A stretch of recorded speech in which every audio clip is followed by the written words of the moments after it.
Actually, the equilibrium has never been quite right on that. There's much more news coverage in the things that annoy you. But nevertheless, I do try to write about things I love. And it was Barry's idea. She said, well, look, whenever I'm on a stage with you, you always sort of seem to have things you can pluck out of the air, quotes, from things. Why don't you just explain why you've got them in your head and where they're from and why you think they're worth having there?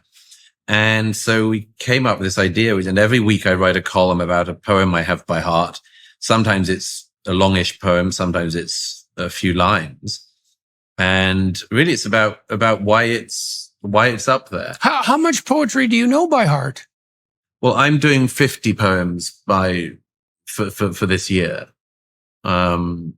Ranging from, it's mainly within what you'd think of as the classical canon. Yeah. Western literature. So why did you start doing that? Well, there's several reasons. One is if there's something I read which hits me in the solar plexus, I want it up there. Yeah.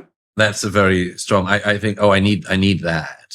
Do you know why you need it? Well, then there's that. The answer to that is, and I actually addressed this in one of the opening columns. There were several people who made a great impression on me when I was growing up. One was a sermon I heard from Terry Waite, who was a captive in Lebanon in the 80s. He was taken hostage after being the emissary of the Archbishop of Canterbury. And I heard him give a sermon as a schoolboy where he talked about when he was chained to a Beirut radiator for about 5 years. Right.